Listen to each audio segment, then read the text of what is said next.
In my view were my parents standing still, as if waiting to apologize. "Thank you for coming all this way." My mother continued to speak as she looked down in desperation. "We heard that you might be able to help our nearly bankrupt factory, and we are deeply grateful for it." My father also continued without making eye contact. It was surprising that the factory they needed help with was actually the workplace of their daughter, whom they had abandoned in the cold mountains. "Let's proceed with business matters. Please raise your heads." As I urged them, both looked up in surprise at the familiar voice. Stella. Their astonished expressions were somewhat comical, inducing laughter. "Now, how should I return the favor? My name is Stella Green. I live in a city. However, the only part of it that is really developing is around the station area where I live is mostly a rural area dotted with farms. My family used to run a small smithy, making and repairing farm tools, but from my great-grandfather's time, we began making parts for agricultural machinery and managed the factory on a considerable scale. We are a fairly well-known old family in this area. My father, Jan, is the president of Green Machinery, and my mother, Greta, is the executive director. I have an older brother named Elwin, who has been intelligent since he was young and was the pride of our parents. In this countryside, it is common to expect a lot from the eldest son, and he lived up to those expectations by going to a top high school. On the other hand, while my parents lavished love on their eldest son, I was always somewhat neglected and not much noticed. In the traditional thinking of the countryside, it is assumed that women will eventually leave the family home. Compared to my brother, who would take over the family business, there were hardly any expectations for me. A woman cannot take over the family home. "Once you graduate high school, that's the end of it," my father coldly declared. I was a middle school student at the time, understanding my role and deciding to focus on my studies. However, it was difficult for a middle schooler to set such a goal. I had no choice but to move forward. Driven by this single-mindedness, my brother and I were so different that it was hard to believe we were siblings. In school, he was among the elite, acting like a captain steering a large ship. I preferred physical activity over studying, freely running through the countryside like a deer or a goat. If there was one thing I excelled at over my brother, it was my athletic ability. But fate was harsh. Not blessed with talents like my brother's, I studied hard, but my grades struggled to improve. Seeing this, my parents mocked me, saying, "No good. You're not like Elwin. Don't you understand your own shortcomings?" Their words pierced my heart, and I glared at them, feeling indignant. Even though there was some truth in what my parents said, it only fueled my frustration. Then one day, the results of the school's midterm exams came back. Despite my considerable efforts in studying, the grades were disappointingly poor, and I couldn't hide my shock. I didn't want to show these grades to anyone, but my parents insisted that I reveal them. When they saw my report card, they laughed at me.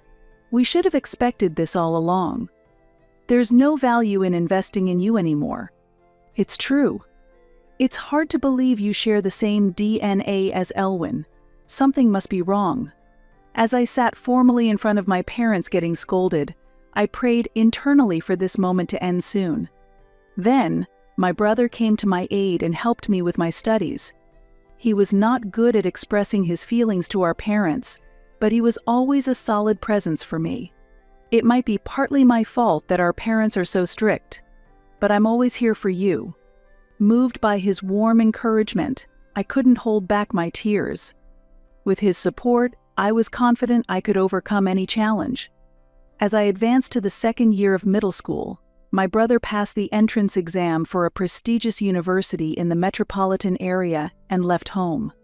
His old room became empty, leaving me with only harsh comparisons. My brother naturally excelled, displaying his talents effortlessly.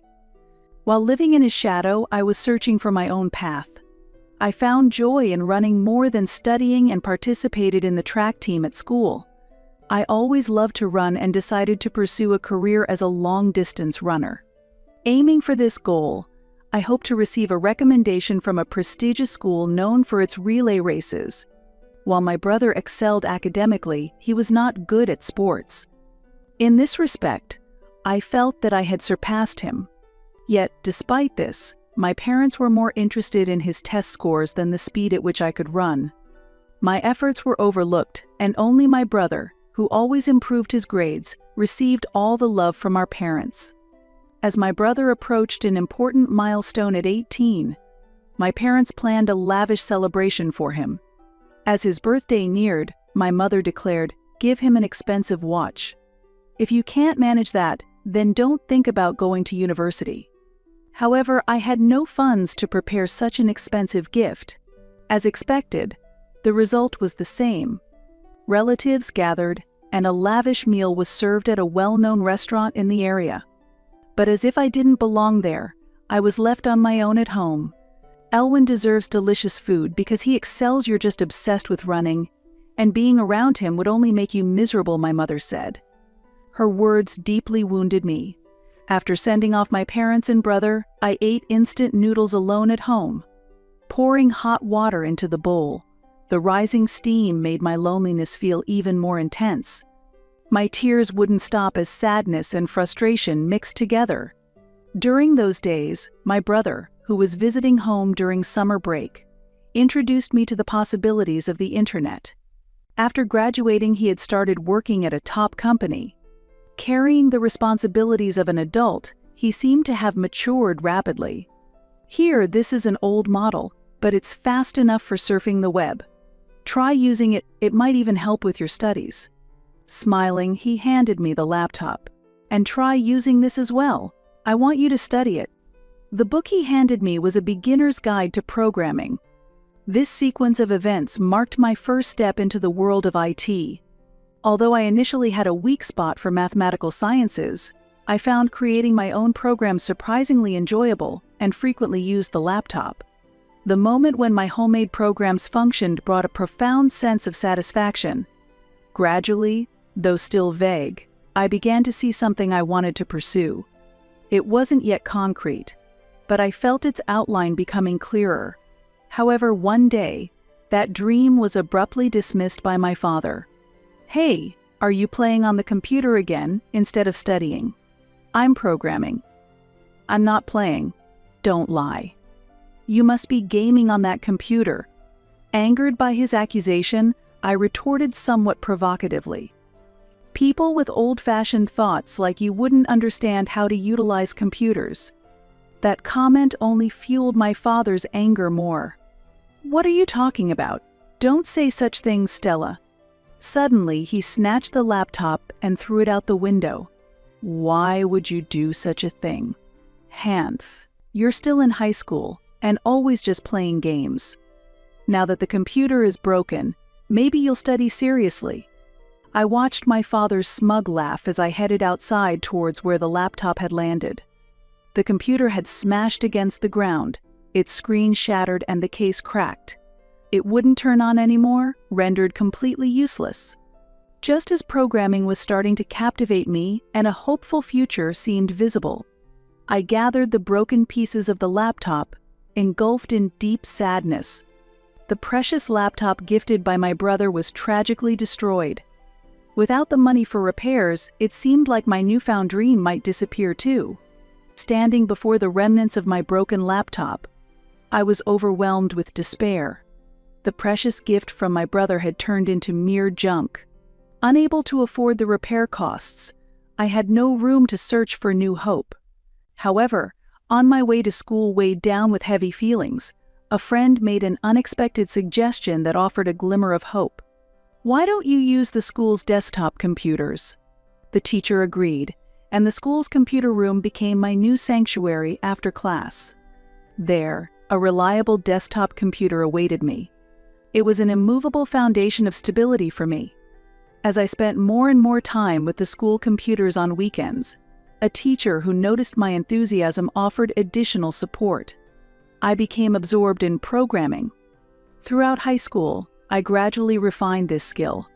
Then, in the summer of my sophomore year, I took part in a summer course in New York, suggested by my brother. I covered the transportation costs with money I earned from part-time jobs. I stayed in the dormitory of the company where my brother worked, dedicating my days to the course and receiving special lessons in the evenings from my brother and his unique friend, Alan. Alan is a bit quirky, but he's not a bad guy, so don't worry. He's not used to being around women since he went to an all-boys school, so don't tease him too much. What are you saying?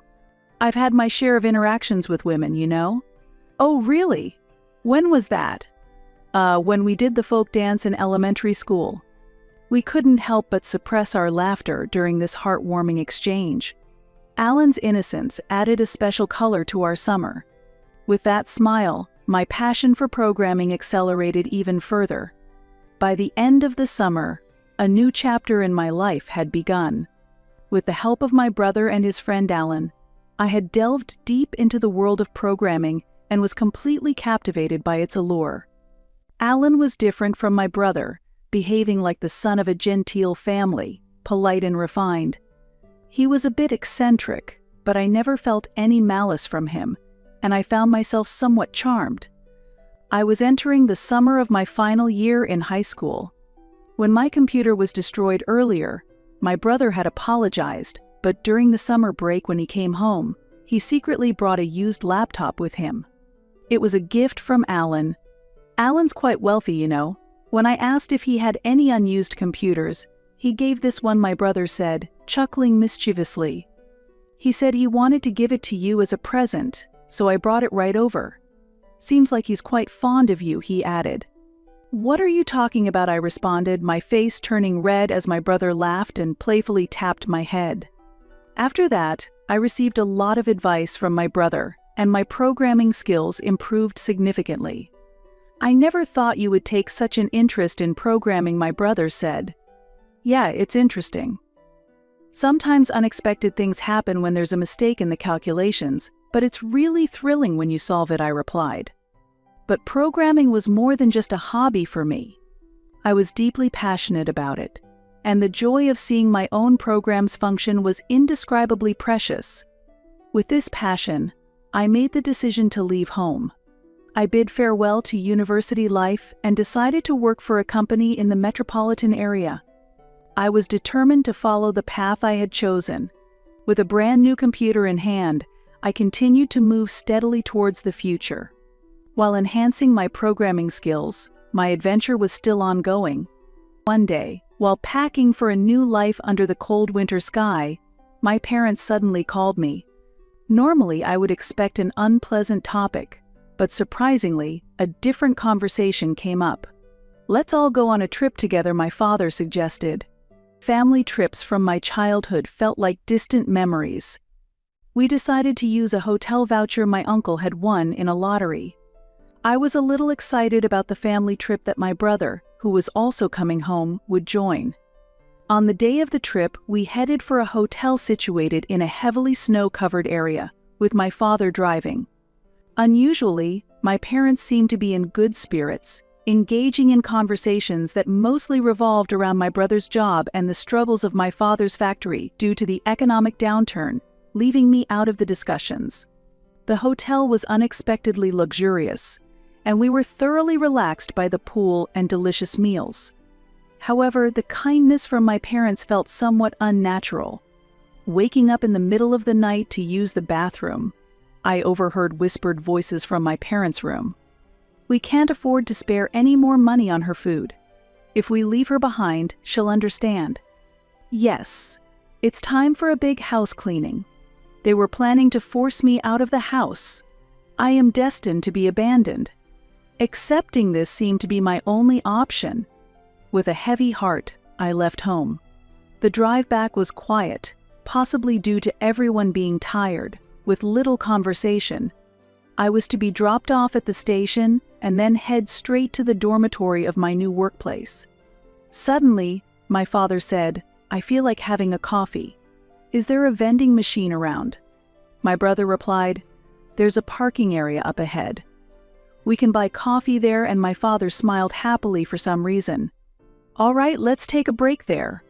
Soon we saw a sign for the parking area. "Stella, go buy us some coffee." as expected. I got out of the car and went to the nearby vending machines. I chose hot coffee for my father and brother, tea for my mother, and picked up a milk tea for myself. As I was about to return, I saw my father unloading my suitcase from the back of the car. "Well, this is goodbye. It's too costly in time and fuel to drive you to the station. You really are like a dog, so easily tamed if treated kindly for a bit. Wait. Isn't the station still far from here? Do whatever you want, run or walk. You were in the track team, you should have the energy. Are you serious? You have to make it on your own from now on? All right, cleaning complete. You really were a big piece of trash getting in the way." My brother said nothing, and he just gently placed my coat on the suitcase. Standing in the snowy parking area, I watched the car disappear into the distance, accepting my fate as if it was the only option. Yet, I felt that a new beginning of my life started right there. I was taking the first step of a new chapter in this snow-covered place. 10 years later, the day came when I visited my hometown. I was thriving as a project leader at a new company. That day, there was work to be done at the local factory, prompting my visit. I felt a twinge of excitement mixed with the resurgence of painful memories from the past. Eventually, the familiar factory came into view. Stella. My heart leapt at that voice. Brother. My brother, who had stepped out of a car, walked towards me smiling and waving. "I was worried you might get lost. The scenery has changed quite a bit. No worries, the GPS guided me well." My brother immediately started talking about work. "About this project, the other party has high expectations, so we need to be prepared." I smiled provocatively. "Well, let's see how long you can keep up that energy. Don't underestimate me, I've been toughened up by the city. You've really become strong." My brother was impressed as he said that. "It's all because I've been pushing myself hard. I naturally become stronger. Our reunion was indeed orchestrated by this job." My brother had utilized his experience in a large corporation to launch a startup, applying his expertise in mechanical engineering to develop innovative products. His products were attracting attention in the market as a turning point for a struggling company. Suddenly, our hometown factory faced a financial crisis. That's why my brother reached out to me, proposing a new project. "Let's get going." I gathered my spirits and headed to the factory with my brother, my face prone to smiling. Opening the factory doors, a chill air mixed with memories from the past greeted us. It was like the scent of a distant past silently awakening. Yes, this place was my childhood home. And then, as if the curtain of a play was lifting, a defining moment arrived. In my view were my parents standing still, as if waiting to apologize. "Thank you for coming all this way." My mother continued to speak as she looked down in desperation. "We heard that you might be able to help our nearly bankrupt factory, and we are deeply grateful." My father also continued without making eye contact. "Please, you don't have to be so formal." My brother encouraged them gently yet firmly. "No, we must demonstrate our sincerity to you, our precious guests from Allen Industries, who have come all the way from New York." As the two continued their apologies, I took the opportunity to steer the conversation. "Let's proceed with business matters." At that moment, their bodies trembled slightly and froze. "Ah. That voice, it sounds familiar," they muttered as they slowly raised their heads and made eye contact. "Yes, I remember that voice too." "You are." "No, it can't be." "Wow, Stella. It is Stella, isn't it?" Seeing their astonished expressions, I couldn't help but laugh. "Hey, finally realized, have you?" "Yes, it's me, Stella, the one you left in the snowy mountains. How come you are here?" "We were told someone from Allen Industries would be coming. Actually, I am serving as a project leader at Allen Industries. Allen's father is the president. After being left behind, Allen, a friend of Elwin, reached out to help me. Elwin had foreseen the events of that day and had taken measures. It was tough, but I've established a certain status now. In fact, I'm married. And my spouse is a department head at Allen Industries. I was sent here under the president's orders to work on this factory's rejuvenation project. Do you understand? At that time, my brother was angry with our parents' actions and had discussed it with Allen. Before heading to the snowy mountains that day, my brother gave me a note. Our parents intend to use this trip to leave you behind. If anything happens, call this number. As expected, when the situation arose, I called the number, and Allen responded swiftly. Allen, a bit embarrassed, confessed that he had taken paid leave in advance to be available for me. I'm really grateful you came to pick me up. It's been a while. Have you been well? As you can see, the situation in the snowy mountains is terrible. It's really upsetting. As I spoke these words with tears, Allen silently loaded the luggage into the car and drove me away. And the company in New York, where I got a job, turned out to be a subsidiary of the company managed by Allen's father. With the support of my brother and Allen, I studied while working for a year, and the following year, I enrolled in a night university. This allowed me to balance work and education. After graduating from university, I managed to transfer to the company run by Allen's father. There, I leveraged my specialized knowledge and secured a job in construction management. Later, as Allen was promoted, I took on the role of leading a project under his direction. As we worked together, my respect for Allen gradually turned into love, and after he proposed, we got married. I continued working and got involved in a project that supported the reshoring of production from overseas factories. Due to the effects of a strong currency and rising labor costs abroad, manufacturing overseas became less advantageous, and there was a renewed interest in domestic production from the standpoint of cost performance and efficiency.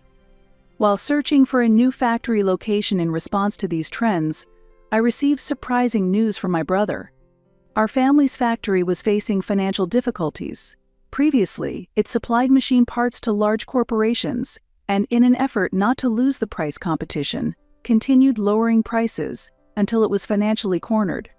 Taking this situation into account, my brother and I visited our family's factory. Seeing me arriving as a member of Allen Industries, my parents suddenly adopted a confident attitude. Well, now that Stella is here, there's no need for us to hold back. Indeed. It's natural for a daughter to help her family in times of trouble. I calmly met their gaze. Are you perhaps misunderstanding something? I don't regard you as my parents at all. I plan to maintain purely commercial relations. How can you say such a thing? How can you be so heartless? I don't recall raising such a heartless daughter. I am truly sad. Although my parents approached me angrily, I explained the situation calmly. The current state of this factory is due to your unplanned management. Therefore, we will be replacing the entire management team with personnel from the headquarters. In other words, this is the end for you two. My father, his face turning red, protested. The factory will be sold, and we will get the necessary funds. I should be able to continue managing it, shouldn't I? I shook my head and delivered the harsh reality. I cannot entrust this factory to you. What do you intend to do about the debts? This rescue operation is possible thanks to the efforts of Elwyn. What will happen to our lives from now on? That is your life's challenge. Good luck. We'll discuss the details later. As my brother and I walked away, our parents slumped down powerlessly. Well, that finally settles it. It's not really the end, you know. It's actually just the beginning, since this place is going to become a domestic production hub. Hey, with the production management system you developed and my new machine tools, we have a high chance of becoming the best in the whole country, right? What? No. Huh. We're not just aiming to be the best in the country, we're aiming to be the best in the world. Sharing such aspirations, my brother laughed heartily. As expected, our parents sold the factory, and the amount was not enough to settle their debts. I heard they are now working in a frigid location. They have begged us for money many times. but we have completely ignored them. However, I couldn't do nothing, so I decided to send them the disposable hand warmers I collected during my college days. It was an ironic act of giving back, considering they had left me out in the cold. Meanwhile, the purchased factory has been infused with new life and is shining after renovations. The new factory has centralized the processes from manufacturing to inventory management and shipping, providing new employment opportunities to the local community and receiving significant appreciation. Together with my husband, I'm driving new projects to expand our division. In the future, we plan to focus on supporting American companies in their overseas market expansions and business partnerships. We lead busy lives, but a few times a year, we enjoy a rest at that distant hotel. Every year when it starts to snow, I remember that particular parking area and feel a stir in my heart. This year again, I find myself visiting that place. What are you thinking about? Reflecting on the past again, my husband asked gently. Yes, this place holds unforgettable memories that linger in my heart, I responded. Me too. It all started here, he said with a smile. I remember that day. Despite it being the middle of winter, your face was beet red, like a boiled octopus, I said, trying to hold back my laughter. Haha, you too. Your face was so red you looked like a child, he retorted. We looked at each other and burst into laughter together. Thank you, I love you. No, thank you. Life is like a book composed of many stories. Episodes between a couple like this form a chapter of that story, and it's quite captivating.